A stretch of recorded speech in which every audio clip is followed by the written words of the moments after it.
नमस्कार दोस्तों। आप सभी लोग जानते होंगे, सभी को पता होगा, अब तक पता चल गया होगा कि बिहार में हमारे लगभग 1 लाख प्लस वैकेंसी आ रही है, जिसमें 1 लाख से ज़्यादा ही पद है, कम नहीं होंगे। तो ये वैकेंसी देखिए, जो बीएड वाले हैं उनके लिए ये वरदान साबित होगी। तो आज के वीडियो में हम पूरी स्ट्रेटजी जानेंगे, इसमें कितने पद आ रहे हैं, कौन कौन लोग फॉर्म डाल सकते हैं, बीटीसी वाले, बीएड वाले, या फिर जिन्होंने बीए किया है, बीएससी किया है, बीकॉम किया है, किस किस सब्जेक्ट का क्या क्या कॉम्बिनेशन होगा, कौन कौन लोग फॉर्म डाल सकते हैं, जो सीटेट फेल है वो डाल सकते हैं या नहीं, जो बीटीसी का लास्ट सेमेस्टर या बीएड का लास्ट सेमेस्टर का रिजल्ट नहीं आया है जिनका, वो डाल सकते हैं कि नहीं। इन सारी बातों पे चर्चा करेंगे और बुक्स प्लस स्ट्रेटजी सब कुछ जानेंगे। खासकर लड़कियां, इस वीडियो में आप अंत तक जुड़ी रहे। आपको लास्ट में मैं एक बहुत ही महत्वपूर्ण जो आपके लिए होने वाला है वो पॉइंट आपको बताऊंगा। तो जितने बीएड और बीटीसी के कैंडिडेट हैं सभी के लिए सुनहरा मौका है। देखिए, यूपी में वैकेंसी अभी हाल फिलहाल में आने वाली नहीं है, आप भी जानते हैं, हम भी जानते हैं, और ना ही आएगी। तो तब तक आप आराम से बिहार में आजमा सकते हैं अपना हाथ, और यहाँ पे बहुत अच्छी तरीके से बहुत बढ़िया जॉब मिलती है और ज़्यादा मेहनत भी नहीं करनी पड़ती है। इससे पहले जो भर्ती हुई है, जिसमें हमारे यहाँ के कई कैंडिडेट सेलेक्ट हुए, उनसे आप पूछिए, बहुत नॉर्मल सी पढ़ाई में आराम से सेलेक्ट हो गए हैं। अब कुछ लोग आपको बता रहे होंगे, बहुत सारे लोग, कि आपको एनसीईआरटी पढ़ना है या एससीईआरटी पढ़ना है। तो आपको ना तो एनसीईआरटी पढ़ना, एससीईआरटी पढ़ना है। हम आपको बुक बताएंगे, क्योंकि आपके पास इतना टाइम नहीं है कि आप एनसीईआरटी कवर कर सकें। आप सिर्फ 7th 8th 2 ही क्लास की एनसीईआरटी कवर कर पाएंगे, तब तक आपका एग्जाम आ जाएगा। तो उनका पढ़ने का कोई मतलब नहीं रहेगा। हम जो आपको बुक बताएं वही बुक आपको पढ़ना है, बस उन्हीं को रिवाइज करना, पढ़ना। बहुत सफिशिएंट बुक है और आपको पूरा मटेरियल उनमें मिलेगा, एक भी पॉइंट आपका नहीं छूटेगा। आप 100% अगर सही से आपने ये लास्ट के 2 महीने उन किताबों को पढ़ लिए, तो आपको सफल होने से कोई रोक नहीं सकता है। चलिए, तो हम आज का अपना वीडियो स्टार्ट करते हैं। आप लोग हमारे साथ अंत तक जुड़े रहिए। आपको पूरी स्ट्रेटजी एकदम पॉइंट टू पॉइंट, हर चीज के लिए, कितना पद है, कितना वैकेंसी है, कितना सैलरी है, कौन कौन फॉर्म डाल सकता है, हर चीज बताएंगे, मैं किताबों से लेके। तो आप लास्ट तक बने रहिए। चलिए स्टार्ट करते हैं। तो दोस्तों, आज का हम अपना सेशन स्टार्ट करते हैं। इसमें देखिए, जो फीमेल कैंडिडेट हैं यानी लड़कियां, वो वीडियो को अंत तक जरूर देखें, क्योंकि उनके लिए बहुत सारे इंपॉर्टेंट पॉइंट हैं इस वीडियो में। और लड़कियों को इसमें नौकरी मिलने के बहुत ज़्यादा चांस है, बहुत ज़्यादा। जो अच्छे तरीके से पढ़ लेंगी, ठीक ठाक तरीके से, उनको जॉब मिल ही जाएगी। अभी आपने जो भर्ती हुई है उसमें देखा होगा, सबसे ज़्यादा लड़कियां ही लगी हैं, यानी फीमेल कैंडिडेट। तो आप लोग अंत तक जुड़ी रहें। और इस वीडियो में हम स्ट्रेटजी प्लस बुक और कितना क्या पद है, पूरा खाका तैयार कर लिया, उसका पूरा सारा चर्चा करेंगे हम लोग, एकदम पॉइंट टू पॉइंट। एक भी पॉइंट आपका, एक भी डाउट नहीं छूटेगा इस वीडियो के बाद। फिर भी अगर आपका कोई रह जाता तो आप कमेंट करके हमसे पूछ सकते हैं। देखिए, ये हमारी भर्ती जो है बीपीएससी कराएगी, आप सभी को पता होगा। ये शिक्षक भर्ती बीपीएससी भर्ती जो है 2.0 है, मतलब एक भर्ती हो चुकी है इसकी, ये दूसरी है।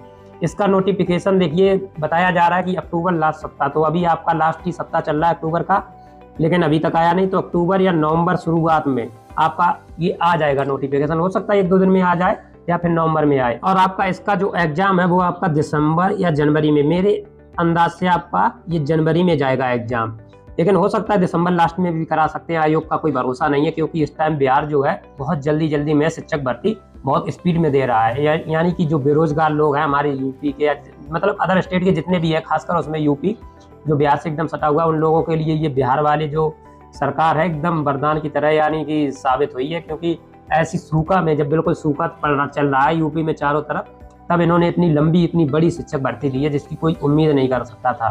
तो आपके लिए सुनहरा मौका है। बिहार सरकार आपके लिए इतना सोच रही है, और कितना सोच रही है वो आपको आगे इसमें पता चलेगा वीडियो में। देखिए, इसमें आयु की जो लिमिट है, मिनिमम आपकी आयु 21 वर्ष होनी चाहिए। ठीक, 21 वर्ष के आप होने चाहिए फॉर्म अप्लाई करने टाइम। उसके बाद मैक्सिमम जो आपकी आयु है, जनरल के लिए आपकी 37 ईयर होनी चाहिए, यानी 37 ईयर प्लस होंगे तो आप नहीं चलेंगे जनरल में।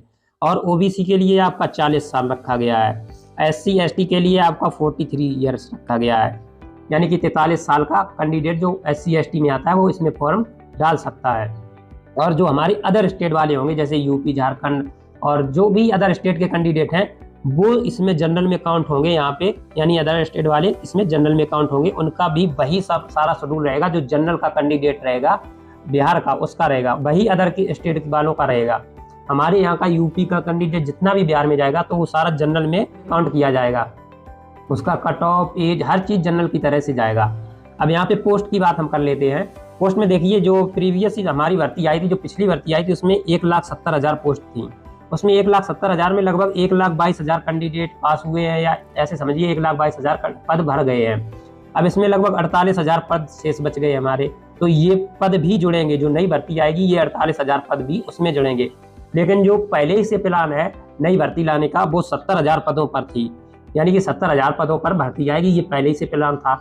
लेकिन अभी 48,000 और ये बच रहे हैं, तो ये दोनों मिलकर लगभग आपका 1,18,000 पद हो जाता है, यानी 1,18,000 पदों पे आपकी भर्ती आएगी। लेकिन यहाँ पे हम जो खाका लेके चल रहे हैं वो इस 70,000 के हिसाब से लेके चल रहे हैं। पद कम ज़्यादा होंगे वो आगे की अलग बात है अपनी। यहाँ पे हमारी जूनियर यानी 6 to 8 के लिए जो पद आएंगे वो 31,982 पद हैं। 31,982 पद जूनियर के लिए बहुत होते हैं। इसमें BEd BTC दोनों फॉर्म डाल सकते हैं। अब ये 31,082 पद बढ़ भी सकते हैं, बढ़ भी सकते नहीं, बढ़ेंगे, क्योंकि ये 48,000 जब कंट्रीब्यूट किए जाएंगे इसमें और इसमें, इन तीनों में जो 48,000 जब जोड़े जाएंगे तो इसका मतलब ये तीनों की वैकेंसी बढ़ जाएगी। यहाँ पे जूनियर वालों की सैलरी आपको देख रहे हो काफ़ी अच्छी सैलरी है, 45,000 सैलरी है, लगभग 45,000 सैलरी बहुत होता है 45,000 रुपया। आप कहीं भी दिल्ली, बम्बई, गुड़गांव में जब 12 घंटे ड्यूटी करेंगे तब आपको 12,000 मिलेगा, यहाँ पे 45,000 आपको मिल रहा है। TGT, यहीं पे TGT के लिए हम देख लेते हैं। TGT के लिए 18,880 पद हैं, ये भी बढ़ सकते हैं समय के अनुसार। जब ये 48,000 कंट्रीब्यूट की जाएंगी तो ये बढ़ जाएंगी। वहीं पे PGT के लिए 18,830 वैकेंसी हैं, ये भी बढ़ेंगी लास्ट टाइम। अब TGT वालों के लिए सैलरी वहाँ पे लगभग 50,000 है, PGT वालों के लिए लगभग 52,000 सैलरी रहेगी। अब बिहार शिक्षक भर्ती जो है 6 to 8 के लिए आपको योग्यता क्या रखनी होगी, क्या योग्यता होनी चाहिए जब आप इसमें फॉर्म अप्लाई करेंगे, जब ही आपका फॉर्म लिया जाएगा, कौन कौन सी क्वालिफिकेशन आपके पास होनी चाहिए। उसके लिए हम देखते हैं, देखिए योग्यता में आपको पहले नंबर इधर आ जाते हैं। इसमें आपके साथ 12th, कुछ स्टेटों में 12वीं के बाद DLED या DED कराया जाता है जो 4 साल का होता है। हमारे यहाँ जो DLED चलता है वो 2 साल का होता है, लेकिन कुछ स्टेटों में कराया जाता है वो 4 ईयर का होता है, यानी 4 साल का। जो 4 साल का DLED या DED किए हुए हैं और 12th पास हैं वो इसमें डाल सकते हैं, कोई टेंशन नहीं। अब उसके बाद इधर आ जाते हैं जिन्होंने BA BSc ग्रेजुएशन किया है, हम लोग ग्रेजुएशन बोलते हैं, BA या BSc या BCom किया है। हो सकता है इसमें अभी BTech वालों के लिए मामला साफ नहीं है, लेकिन सम्मिलित रहेंगे BTech वाले भी। आपने BA BCom BSc BTech के साथ में BTC या BEd या फिर DLED, जो अपने यहाँ पे 2 वर्षीय डिप्लोमा चलते हैं उत्तर प्रदेश में, 2 वर्षीय BEd या 2 वर्षीय BTC या DLED 2 वर्षीय किया है, तो आप इसमें फॉर्म डाल सकते हैं। या फिर ये आपके नाम अलग हो सकते हैं, आपके पास कोई भी शिक्षक से रिलेटेड 2 वर्षीय डिप्लोमा है तो भी आप इसमें फॉर्म डाल सकते हैं। तो इसमें देखिए सरकार ने कितना आपके लिए सोचा है, BEd वाले भी हैं, BTC वाले, DLED वाले भी, और भी अगर कोई नहीं जानता है कोई अन्य नाम से, जैसे कुछ लोग विशिष्ट BTC, दूरस्थ BTC या विशेष BEd, विशेष से BEd कर लेते हैं, उन सभी लोगों को मौका मिलेगा, वो सभी लोग डाल सकते हैं।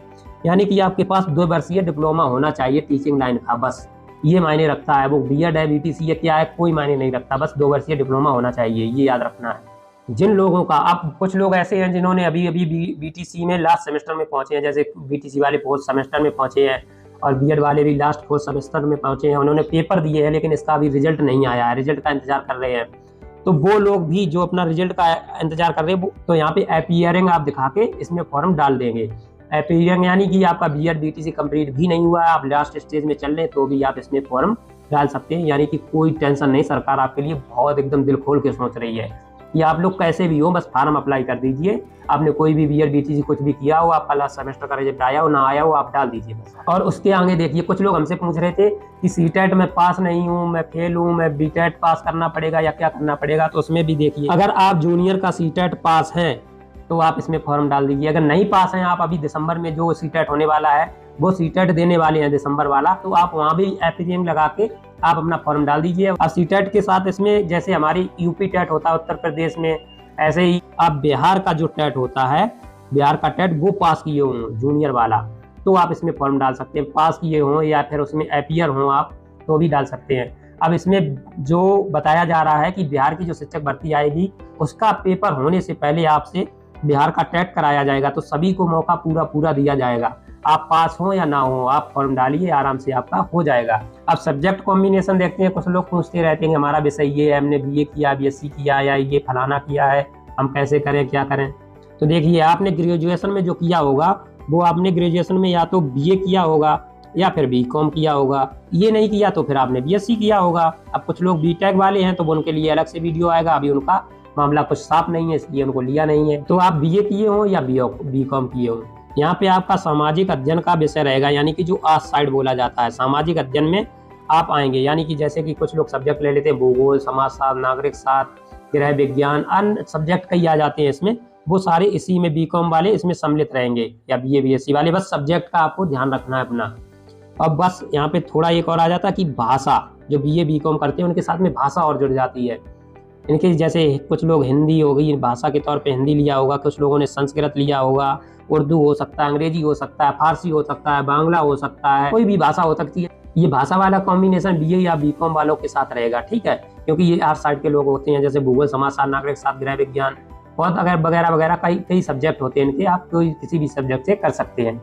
अब बीएससी वालों के लिए जिन्होंने गणित या फिर विज्ञान वर्ग, दो ही आएंगे इसमें, गणित वर्ग का या विज्ञान वर्ग में आपका ज़्यादातर आप जानते होंगे पीसीएम यानी फिजिक्स केमिस्ट्री मैथ, या फिर आपका फिजिक्स बायोलॉजी मैथ आ जाता है।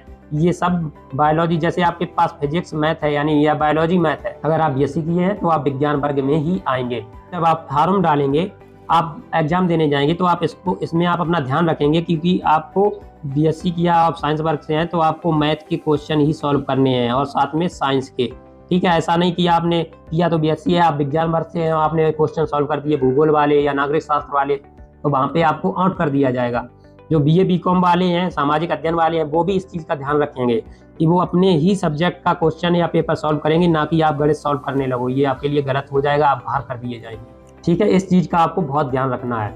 अब जैसे आपने सीटेट दिया होगा या फिर आपने बीटेट दिया होगा और यूपीटेट दिया होगा, जो इसमें 6 to 8 यानी जूनियर वाला आप देते हैं टेट, सीटेट या यूपीटेट जो भी, तो उसमें आपको चूज करने को आ जाता है। आप एक अपनी भाषा चुनिए, आप अपना सब्जेक्ट चुनिए, तो वहाँ पे आप भाषा सब्जेक्ट कुछ लोग सिलेक्ट करते हैं, हिंदी, उर्दू, संस्कृत, अंग्रेजी, कुछ भी सिलेक्ट कर सकते हैं आप। उसके बाद विज्ञान वर्ग वालों को वहाँ पे साइंस और मैथ के क्वेश्चन सॉल्व करने को मिलते हैं। सीटेट या बीटेट, आप एपीयर हो या फिर आप क्वालिफाइड हो, इसमें इतना ध्यान रखना, आपका सीटेट या बीटेट जो है आपके ही सब्जेक्ट का होना चाहिए। जैसे समाज आर्ट साइड वालों के लिए आर्ट साइड का होना चाहिए, ठीक है, और साइंस साइड वालों के लिए साइंस साइड का ही होना चाहिए, यानी साइंस और मैथ के साथ में। अगर नहीं आपने किया है तो अभी आपके पास मौका है, आपको बिहार भी टेट कराएगा और सीटेट तो आने वाला ही दिसंबर में, तो आप दोनों में अपना लक आजमा सकते हैं, आप आराम से इन दोनों को पास करके नौकरी ले सकते हैं।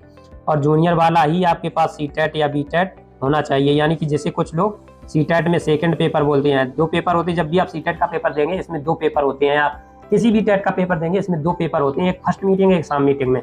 शाम मीटिंग में जो होता है वो जूनियर वाला होता है और सुबह मीटिंग में जो होता है वो प्राइमरी वाला होता है, तो जिसे हम लोग सेकंड पेपर बोल देते हैं अक्सर, सेकंड पेपर।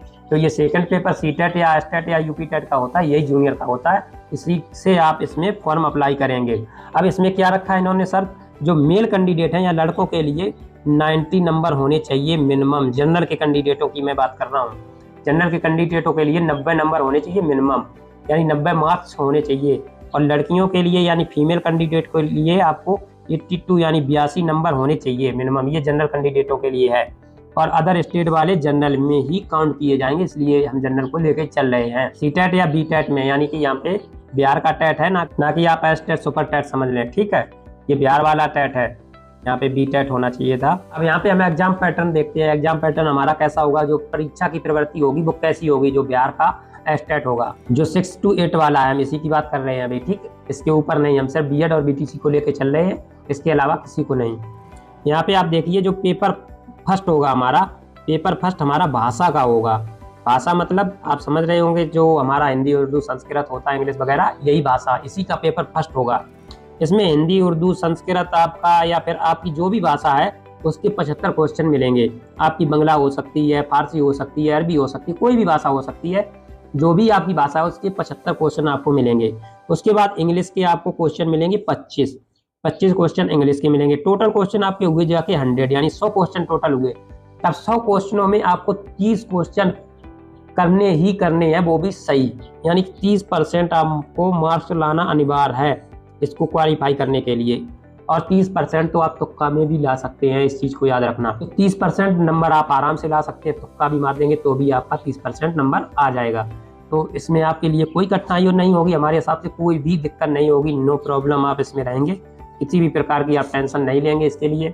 अब थोड़ा हमें जो मेहनत करने की ज़रूरत है या पढ़ाई करने की ज़रूरत है, वो हमारा जो पेपर सेकेंड होता है जीएस का, इसमें हमें मेहनत करने की ज़रूरत है। ये पेपर हमारा जीएस प्लस सब्जेक्ट से होता है, जैसे हमारा जो भी सब्जेक्ट रहा हो उससे होता है। अब यहाँ पे देखिए GK, GS, current affair, math, reasoning, ये टोटल मिला के 40 क्वेश्चन बनता है हमारा, ठीक है। जीके, जीएस जितना भी है, रीजनिंग सब टोटल मिला के 40 क्वेश्चन। वहीं सब्जेक्ट से हमारा क्वेश्चन बन जाता है 80 क्वेश्चन। जो सब्जेक्ट हमारा होगा, यानी कि हम हो सकते विज्ञान वर्ग के हों या आर्ट साइड से हों, सामाजिक अध्ययन से हों, तो ये आपका जो सब्जेक्ट रहेगा इससे 80 क्वेश्चन रहेगा। टोटल आपका क्वेश्चन बनेगा जाके 120, यानी 120 क्वेश्चन आपका टोटल बनेगा जाके। 120 क्वेश्चन, जो ये 120 क्वेश्चन आप करेंगे, इसी की मेरिट बनेगी, इसी से आपका कट ऑफ लिया जाएगा, इसी से मेरिट उठाया जाएगा, इसी कट ऑफ से आप सिलेक्ट किए जाएंगे। जैसे मान लो 120 में आपकी कट ऑफ ले ली उन्होंने 65, यानी 65 नंबर तक पाने वाला कैंडिडेट सारा सिलेक्ट है और बाकी नीचे वाला सब बाहर है, या इससे ऊपर वाला सारा सिलेक्ट है। तो यहाँ से आपका कट ऑफ बनेगा। सब्जेक्ट में आपका विज्ञान, गणित, सामाजिक अध्ययन, भाषा जो भी रहे वो आपका रहेगा, ठीक है। तो ये हो गया हमारा पेपर सेकंड। जो हमारा महत्वपूर्ण पेपर है, यानी जिस पे हमें फोकस करना है, वो हमारा पेपर सेकंड ही है। पेपर से फर्स्ट तो हम आराम से पास कर लेंगे, 30% नंबर तो ऐसे ही ला देंगे आराम से। अब जो फीमेल कैंडिडेट हैं या महिला कैंडिडेट हैं, उनके लिए यहाँ पे बहुत बड़ी खुशखबरी है। उनके लिए 50% सीटें आरक्षित हैं, लेकिन जो अदर स्टेट वाली जाएंगी वो जनरल में काउंट की जाएंगी, जनरल के हिसाब से उनको सीटें दी जाएंगी। लेकिन महिलाओं के लिए 50% सीटें, मतलब बहुत ज़्यादा, यानी कि अगर मान लो 1 लाख वैकेंसी आती है, 1 लाख में 50,000 तो महिलाओं को ही सीटें चली जाएंगी, यानी 50,000 यानी कि सीटें आपके लिए पक्की हैं एकदम। तो महिलाओं के लिए बहुत बड़ा चांस है, बहुत अच्छा चांस है। इससे अच्छा चांस आपको नहीं मिलेगा। कोई भी लड़की सही से अच्छे से पढ़ लेती है तो उसकी नौकरी आराम से पक्की है, उसे इस नौकरी में कोई दिक्कत नहीं होगी, आराम से नौकरी पा सकती है। इसके आगे हम बात करते हैं अपनी बुक्स और स्ट्रेटजी, यानी कि जो हमें कितने घंटे पढ़ने चाहिए या फिर कितना टाइम देना चाहिए। तो उसके लिए अभी ये हमारा वीडियो थोड़ा लॉन्ग हो गया है, तो इसे यहीं समाप्त करते हैं। इसके लिए नेक्स्ट वीडियो बनाएंगे जिसमें हम बुक्स प्लस इसकी स्ट्रेटजी पढ़ेंगे, देखेंगे कौन सी किताब से आपको पढ़ना है, कितना पढ़ना है, कैसे पढ़ना है और कितने घंटे पढ़ना है। पर डे का, हर दिन का आपको प्लान बना के देंगे, एक एक दिन का। और जो लोग ये कह रहे हैं कि आपको एनसीईआरटी से पढ़ना है या एससीईआरटी से पढ़ना है, भाई एनसीईआरटी या एससीईआरटी का पढ़ने वाला टाइम आपका गया। देखिए वो बात अलग है कि एनसीईआरटी इज़ द बेस्ट है, एससीईआरटी इज़ द बेस्ट है, बहुत बढ़िया बुक्स आती हैं, लेकिन हमारे पास इतना समय नहीं है कि हम 2 महीने, सिर्फ हमारे पास समय है 2 मंथ, 2 महीने में हम पूरा एनसीईआरटी नहीं कवर कर सकते भाई। 2 महीने में हम सिर्फ 2-3 क्लास ही, जैसे 6, 7, 8 ये 3 क्लास ही कवर कर सकते हैं, इससे ज़्यादा नहीं, जब पूरी दम लगा देंगे। और हो सकता है एनसीईआरटी पढ़ने में कुछ लोगों का मन ही ना लगे, क्योंकि एनसीईआरटी पढ़ना यानी कि बच्चों ऐसे समझ लो आपको 6, 7, 8 का बच्चा बनना पड़ेगा, तभी आप पढ़ पाएंगे। इनमें बहुत ज़्यादा कहानियाँ सी दी होती हैं, आप पढ़ते पढ़ते बोर हो जाएंगे, तो आपका बहुत ज़्यादा समय और टाइम सब कुछ इसमें जाया जाएगा। हो सकता है आप पूरा कवर भी ना कर पाएँ अपना सिलेबस, तब तक पेपर आ जाए, आप इससे फिर बाहर हो जाएं। तो इसके लिए मैं आपको बुक्स जो बताऊंगा, मैं जो बुक्स बताऊं भाई आपको फॉलो करना, बिल्कुल एकदम सफिशिएंट मैं बुक्स बताऊंगा, एकदम सटीक। बस हर सब्जेक्ट बाई सब्जेक्ट उसी बुक को हटाना है, उसी से पढ़ना है। और ये सारी बुक्स जो हैं एनसीईआरटी पर आधारित रहेंगी, एनसीईआरटी या एससीईआरटी पर ही आधारित रहेंगी। मतलब एनसीईआरटी बुक की जितने भी पॉइंट होंगे, जैसे हमने भूगोल उठाया या पर्यावरण उठाया एनसीईआरटी का, तो इस किताब में जितना भी, यानी 6 से 12 तक का जितना भी पॉइंट होगा, पॉइंट टू पॉइंट, वो सारी किताबें आपको पॉइंट टू पॉइंट ही मिलेंगी। आपको कुछ भी आला नहीं पढ़नी है, बकवास नहीं पढ़नी, सिर्फ पॉइंट टू पॉइंट रट्टा मारना एक बार आराम से। मैं बताऊं तो आप नेक्स्ट वीडियो का इंतजार करिए, मैं उस वीडियो में आपको बुक्स लेके आऊँगा, वही बुक्स आपको पढ़नी है और वो बुक्स आपको 100% सफल बना देंगी। तो दोस्तों आपको अगर वीडियो अच्छा लगा हो, पसंद आया हो, तो इसे लाइक शेयर सब्सक्राइब जरूर करें। चलिए मिलते हैं दोस्तों नेक्स्ट वीडियो यानी बुक्स वाले वीडियो में, तब तक के लिए नमस्कार।